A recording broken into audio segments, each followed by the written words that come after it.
Hello and welcome to 1000 Actually Fun Books, where we are looking to find the best of escapist fun books, including classics all over the place, all kinds of genres. And today we are reviewing the book Eruption by Michael Crichton and James Patterson.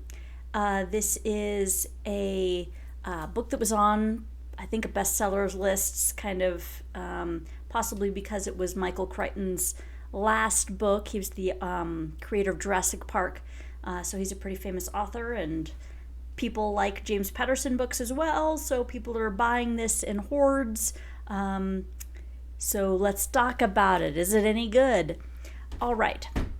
Start with, this is a disaster book, pretty obvious from the title, Eruption, and if you have ever seen, in 1997, they did two movies.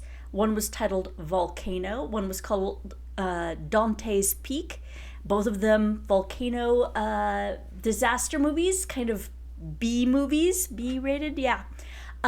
This would fall right in line with those. This could have been their spirit brother. Yeah. So if you like that kind of thing, you might enjoy this. If you thought that was like too much cheese and everything, then this has too much cheese too.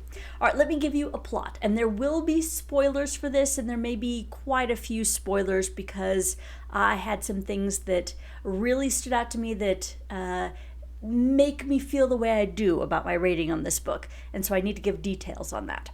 Okay, so our plot, kind of general, is that a volcano is going to erupt, one of the Hawaiian volcanoes, is going to have a massive eruption, and at the beginning, the person that's predicting this is kind of like, no big deal, it'll miss the major towns, it won't be a big thing, but it may be a big eruption, and it's going to happen in 5 days.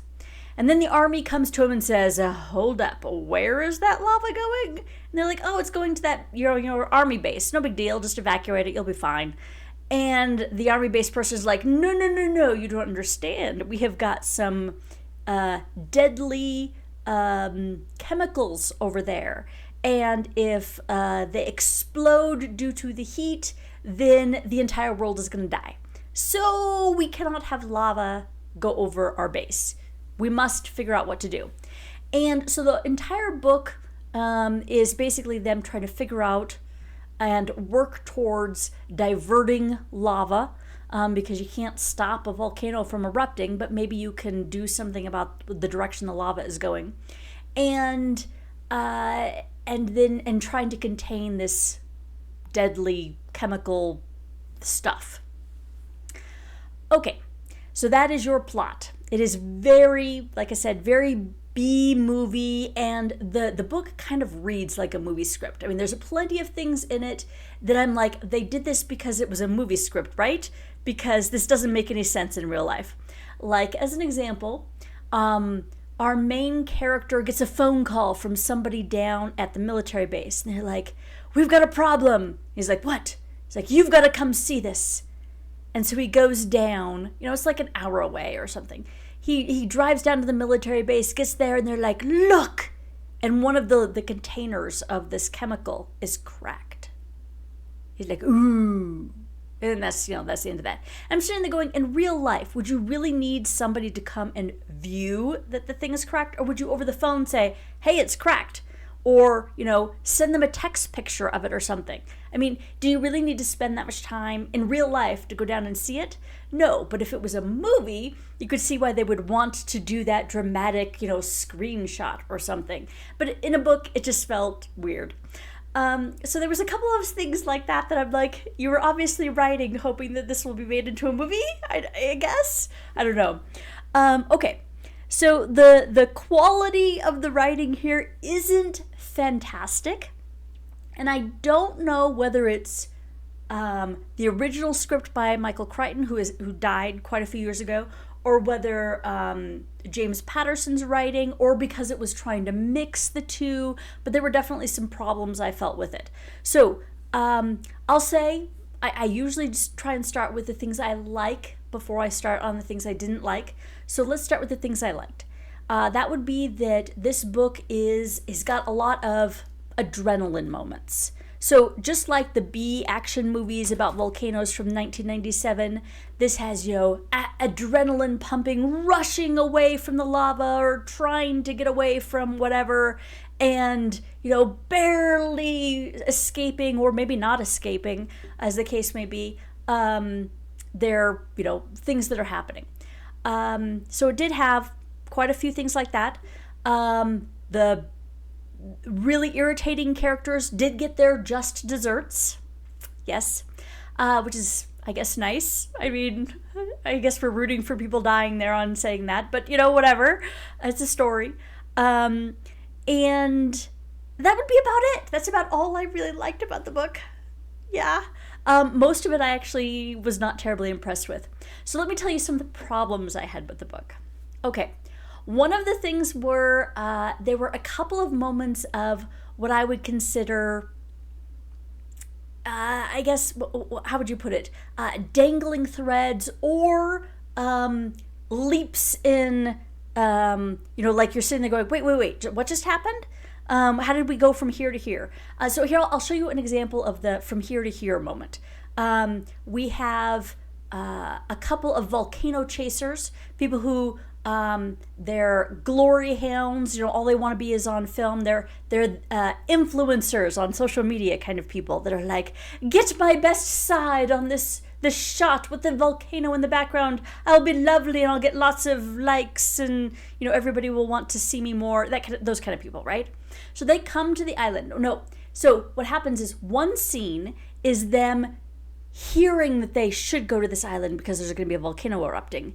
And the next scene, they are somehow included in the top secret military meeting.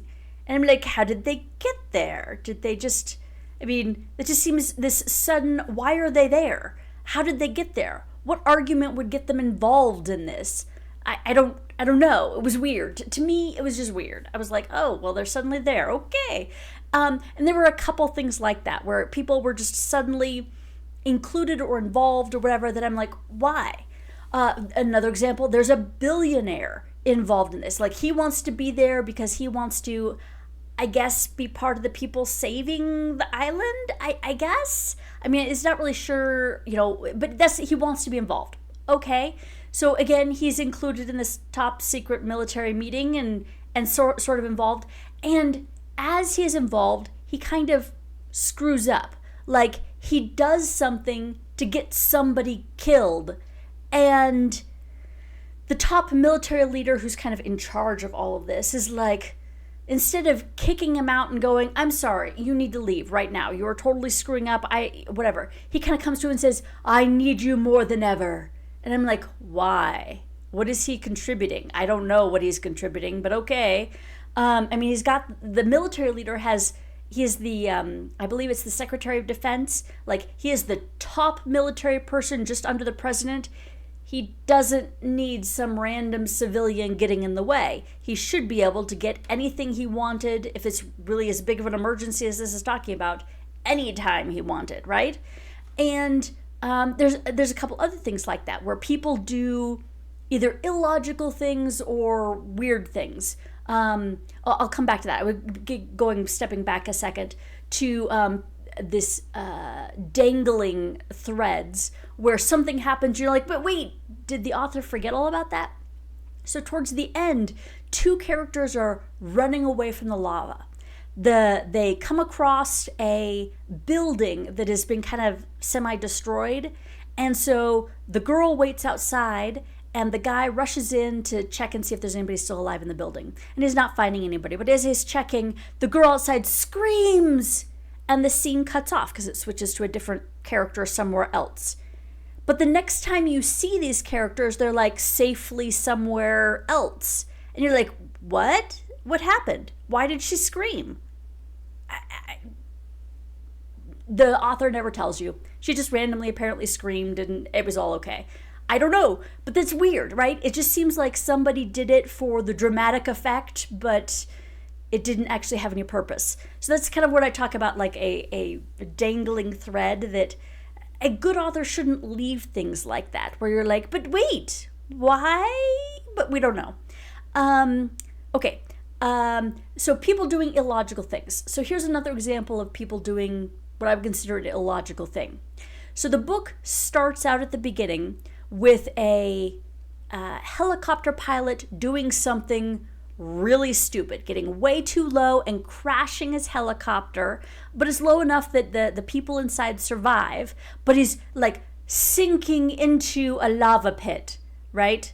And so as they're rescued, they're dragged out and barely survive.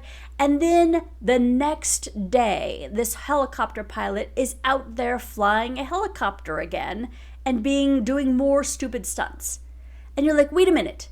If he had just crashed a helicopter and barely, escaped with his life, do you think he would still be able to fly a helicopter the next day? I mean, granted, somebody gave him access to a helicopter, but that seems weird that he would still just be able to just do that.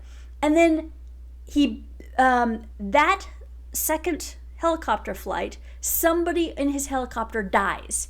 They get too close to the lava, do a quick turn, and somebody falls out of the helicopter and dies.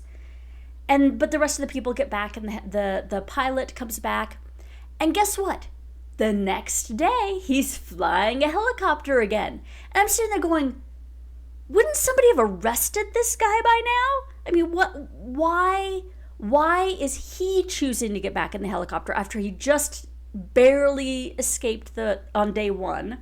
And then on day 3, when this is now the third trip up there, wouldn't the people inside the helicopter be like, maybe this isn't a good idea? But anyway, it just seems weird to me that this felt to me very unrealistic, because in real life, somebody who's involved with somebody's death like that shouldn't then ever be in a position to immediately go right back up in the air with no consequences. So it just struck me as like, okay, right, sure.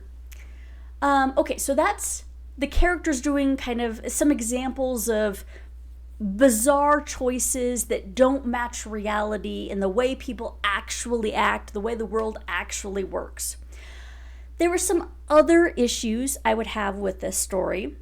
Excuse me. So one would be the characters themselves. So you've got a lot of unpleasant characters. Like there's not anybody that's a really great character. I mean, our main character is okay, but there's a whole bunch of very one-dimensional characters that are involved in this. We've got, and it just seems like they come in for no reason except to cause trouble and then vanish from the story. Again, that kind of idea of those dropped plot threads, like one person gets, we'll say, infected with this contaminant from the canisters that are on the military base, and she wanders like all over the place and eventually is dead, and there's this spreading contamination, but we don't know anything else. Like, was this ever stopped? Did it just continue to spread? What happened with that? We don't know. The contamination part was really, I think, poorly handled in this, because you keep getting the impression of, no, we must contain the spread of this chemical contagion because it will spread and it keeps spreading until, all life on Earth is knocked out. But when it does happen to spread, the book just kind of drops it. Oh yeah, this whole, thing over here, they all died, but okay, what happened? We don't know. Nothing is ever told you about it. Anyway, so you have characters that pop up and are unpleasant. They backstab each other. They do stupid things. They are so selfish and unpleasant to read about. And it just kind of never ends with that until people start dying. And then all the bad guys die, I guess. I don't know. Not all of them. Some of them just vanish from the story, like we never hear from them again. And you're like, okay. So yes, there's that. Okay, another problem with the book is our main character. So our main character is Mac. He is head of basically volcanic research in Hawaii on the island. And throughout this entire book, we have at the very beginning that he kind of helps organize some research about the volcano. Look through it and say, okay, here are some hot spots and here's how the lava will flow and all that kind of thing, okay? Then throughout the rest of the book, you follow him, but you kind of get the impression that he's not doing anything. Like, he's supposed to be very busy and very important, but doing what exactly? You don't really ever get the impression that he's actually doing anything. And that kind of bothered me throughout the book too. So he rushes from place to place to have press conferences and to see the next dramatic plot development and to be there when they talk about things. He doesn't do anything. He never is shown actually accomplishing anything for the betterment of the world, except, he's supposed to be, repeatedly, the military guy looks to Mac, our main character, as kind of like, you will help me, solve these problems. You will be in charge of making all these decisions. And you kind of get the impression that, they're on a limited time frame. So there's a lot that should be done in that limited time frame. But you don't see Mac doing anything. He is not analyzing data, really. He's not directing people, really. He does a little bit here and there, but it seems to be more like, here's a 5-minute, oh yeah, you go over there and check that out.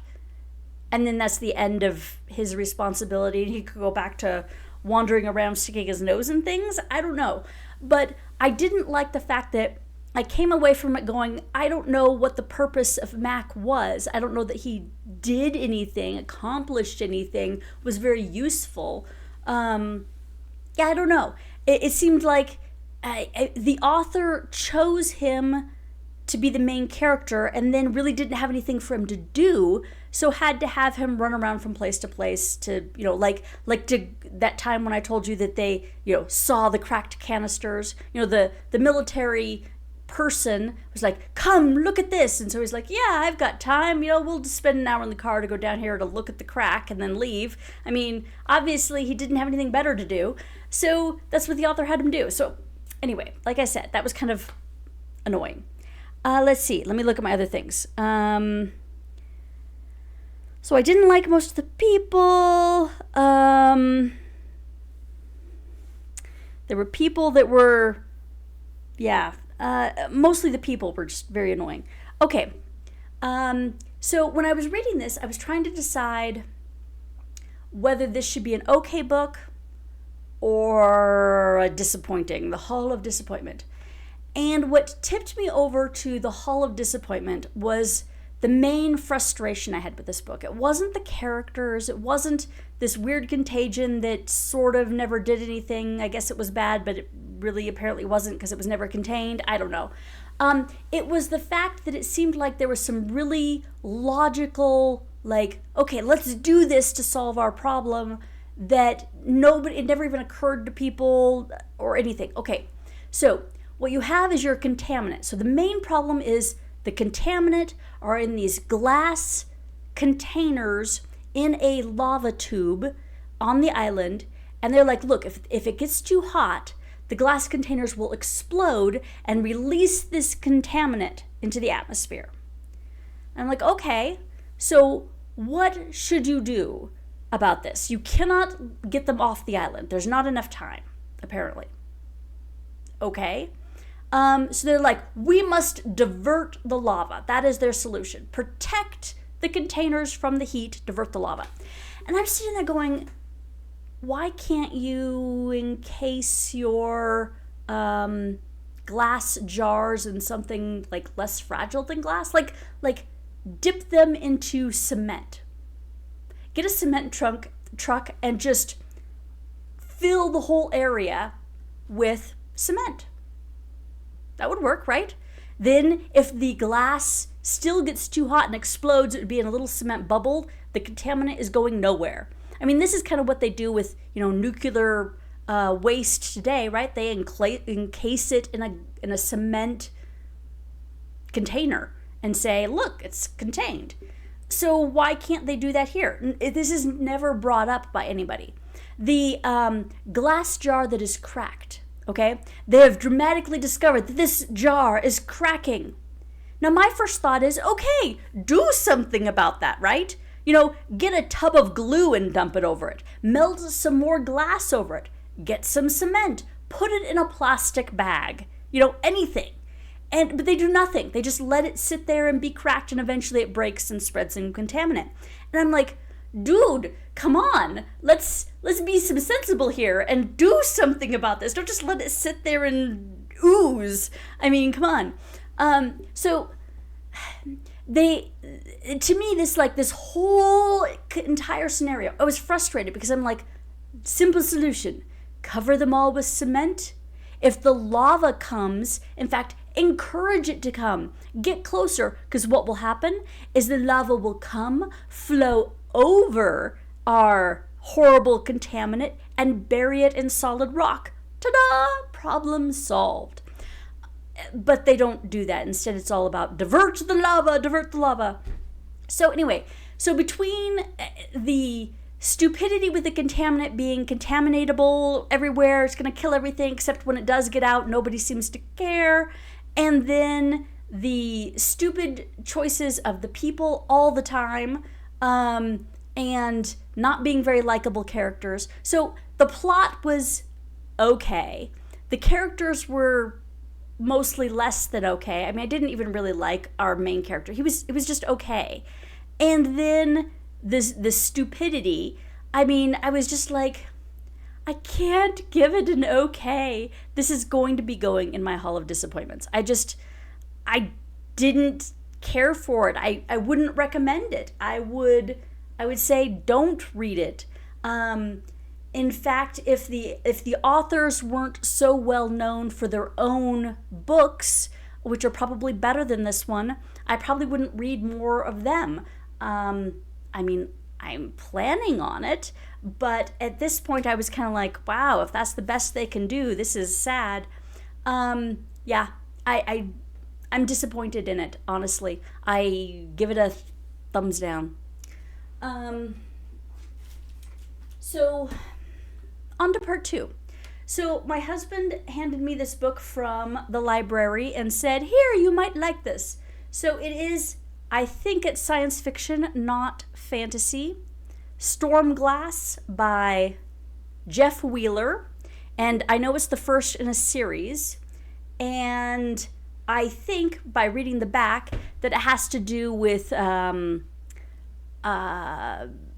different social castes and their lack of mobility. The kind of a trope in some fantasy and sci-fi, probably in real life too, but the upper class actually live physically above the lower class, and never the twain shall meet.